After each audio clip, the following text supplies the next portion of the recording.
Hey loves, welcome back to my channel.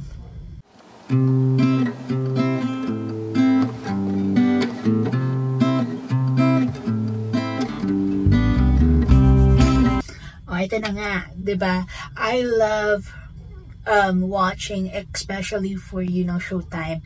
And sometimes yung mga tipong I know it will be a good conversation, nagre-react ako and I post that on my reel. And I remember there was a video on TikTok where I commented about how, my POV, how I felt about that situation. Ano ba yung situation? Ano nga yan? I forgot. But parang napatanong din ako sa video na yon if love is enough. And there are a lot of people who commented, agreed with me, sabi nila hindi daw, and then they said, they even mentioned kung ano yung mga reason. And then there are some people naman who said that yes, if it's real love, it's enough. It was a good, healthy conversation. It's a good topic. So ngayon, we're gonna watch some of the especially for you clips. And I'm gonna share my POV on certain situations. So magjojo the manga. But, I may not have the same POV as yours. But let's start with a healthy conversation. Wala namang bashing. Wala namang anong tama o mali sa sagot dito when it comes to the feelings or when it comes to your own opinion. So feel free to join, feel free to let me know your thought, comment below on every situations. Let's do it. Bakit mo siya ginost? Kung ganun, kung nabubuli siya, and parang usapin mo yan. Parang siguro that would have been her lowest point, tapos iniwan mo siya si Eric. Usapin mo yung batang yan. Kumbaga, di ko rin akong bahala sa'yo. I'll be your knight, yun diba? Yun din ang nasa isip ko. I'll be your bodyguard. Ano nangyari, Dexter? Bakit nga ba nang-ghost? Parang ang sakit nun. Like earlier, diba? Sabi ko nga, makipag-break ka na kung ayaw mo na. Mas masakit siguro to kung ginost ka kasi parang walang closure. Hindi mo alam kung buhay pa yung tao. Hindi mo pa alam, ano ba to? Kami pa ba? Baka naman meron ng iba. Mamaya mag-move on ka, yung pala, hindi ko alam. Pero, bakit nga ba nang-ghost? Comment below bakit nang-ghost ang mga karelasyon nyo. So, and, hindi ko rin naintindihan. Parang, hindi ko rin alam bakit nang-ghost ang tao. But for me, it's more of like immaturity. You don't know how to face your fear, I guess. Hindi mo kayang tapatin yung partner mo na, hey, I'm no longer happy. So, parang, nawala ka na lang. Nang-ghost na ba ako? Shit. Wait lang. Hindi ko actually maalala how it ended. Hindi naman kasi naging kami nung guy na alala ko. But, parang nawala na lang din kami ng communication. Pero there's no goodbye or nothing. Parang oo nga no, bakit nga? Feeling ko, oo, baka nang-ghost din ako before. But hindi sinasadyang ghosting. Siguro parang nawala lang. Alam niyo yun. Anyways, cut na lang natin to. Hindi kasi, syempre, kung mahal mo yung tao, kaya mo siyang patawadin once eh. So, magpapatawag ka? Sa akin, hindi. Sige, Iba kasi feeling pag sa lalaki, pag yung lalaki yung niloko. Pero niloko ka na ba? Ano feeling pag lalaki yung niloko? Bakit pag lalaki yung niloko, mas mabigat kaysa babae yung niloko? Lalaki ako, hindi ako makikipag-break. Hindi ko rin naintindihan yung logic na yan. Is it because takot kang saktan yung babae? Kasi parang lalaki ka, parang binastos mo yung babae? Or because it's your pagkalalaki, yung tipong, hindi ako nanakit na babae. Lalaki ako eh. So, hindi ako mananakit na babae.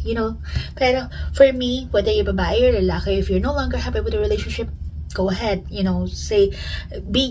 Kumbaga, there's no easy way to break somebody's heart. Diba yun yung sinasabi nila? But, I think it's better to do that way than prolonging the agony and later on, masasaktan mo pa rin eh, 'di ba?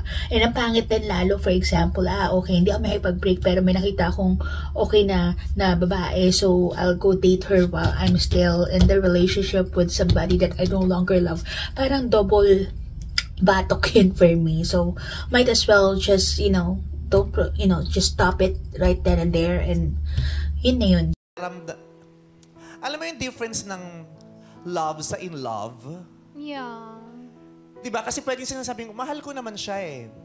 Yun din yung pagkakaiba ng, mahal mo ba siya o iniibig mo siya?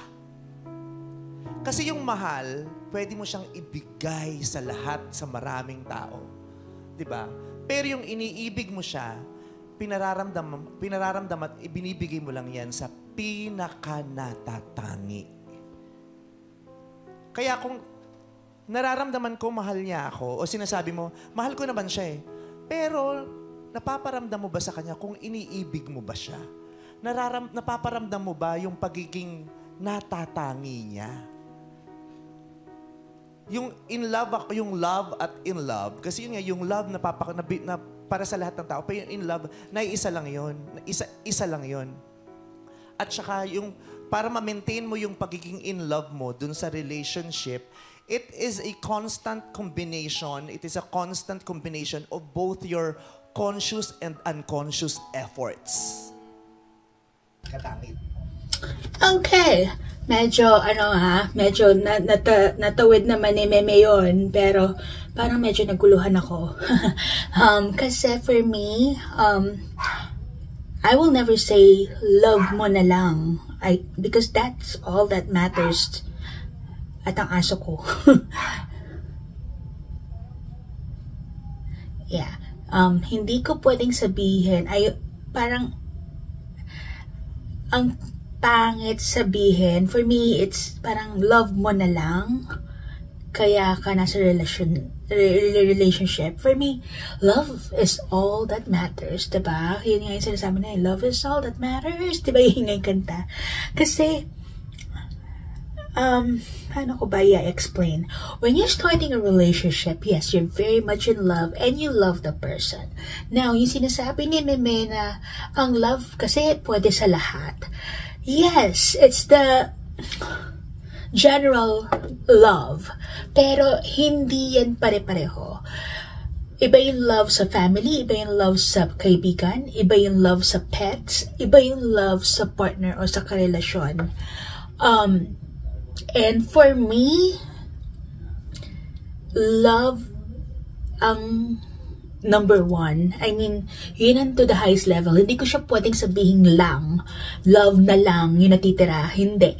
Yung love na yun, ang naging dahilan why you're still together. The in-love feeling, honestly, for me sa umpisa, yan. As you go along the years, mababawasan yung being in love eh. Magkakaroon kayo ng, ng different schedule, nagkaroon kayo ng unang anak, pangalawang anak.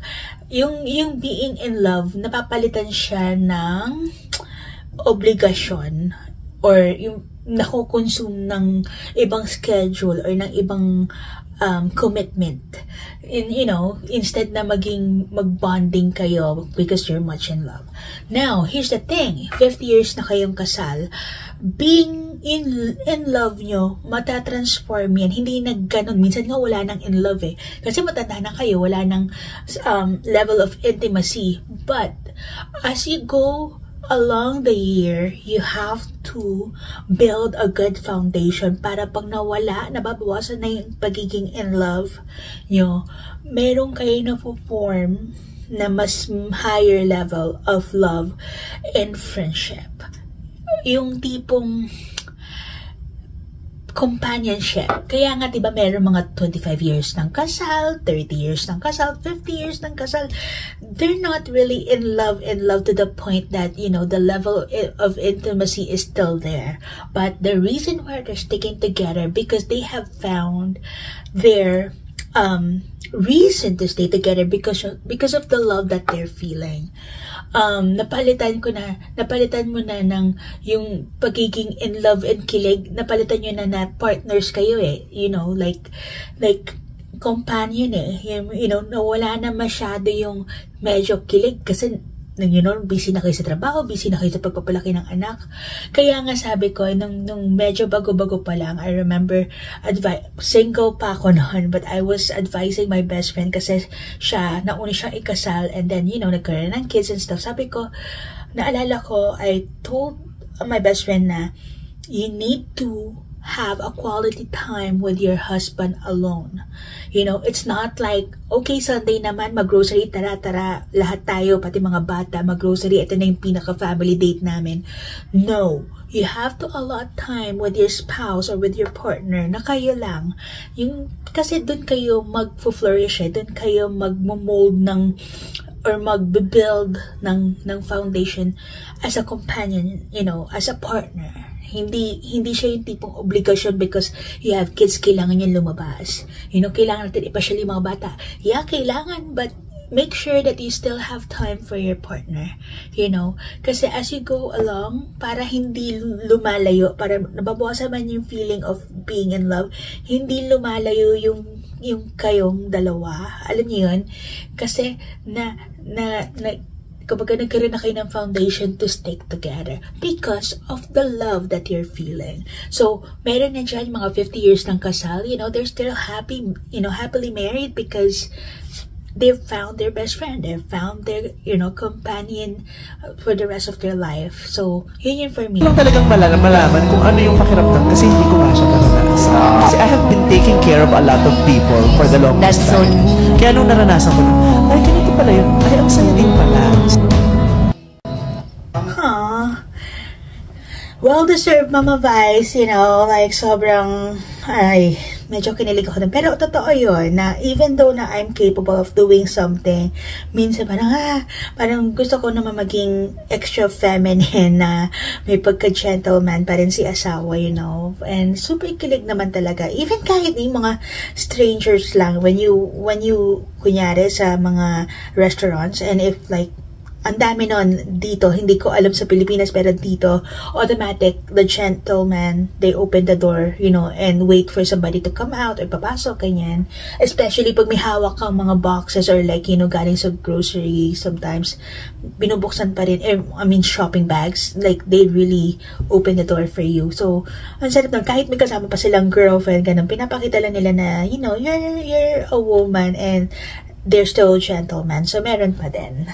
So, yeah. And ginagawa ko din siya kay asawa minsan, you know, oh, can you get me this, please? Mga ganon. Kahit alam kong matangkad siya, pero hindi ko naman, minsan talaga, kaya ko naman abutin, pero mag-e-effort talaga ako to reach something. Papabot ko na lang sa kanya. So, yun, diba? May konting kilig-kilig pa din talaga. So, yeah, well-deserved main advice about. And that's it for this week's episode, and I hope you enjoy, and I love all your messages, yung mga comments niyo sa Facebook ko.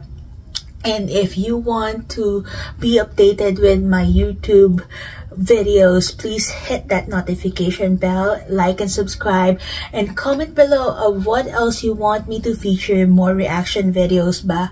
Not only especially for you, but maybe I will do some reaction videos on, you know, like food, mga tipong current events. Let me know if you want that. And also, follow me. This is my Instagram, YouTube, Facebook, TikTok handle, and Right.Official. Follow me there for more updates. Mas active ako sa Instagram. Mga stories ko, mga ganap ko sa buhay, araw-araw. And also, what else? Oh, my Amazon link here. You know, do your shopping. I have it here. And also, ano ba mga ganap natin? It's my birth month, so yeah, so go ahead, comment below for this week. These are my top engagers, my top loves for the week. Thank you so much for the love and for the support and all your messages. Nakakaaliw yung mga comments nyo. And yeah, just show kindness is free. Kindness is everywhere. It may not be in Amazon and Shopee and Lazada. And yeah, so pero if it's coming from you, you know, if everyone's contributing kindness, marami yan. So yun lang, if we have different opinions about certain things, wag na tayo mang-bash. Hindi naman natin ikakayaman yan.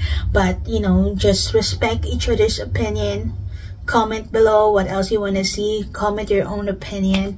And again, spread good vibes. Until next time, loves.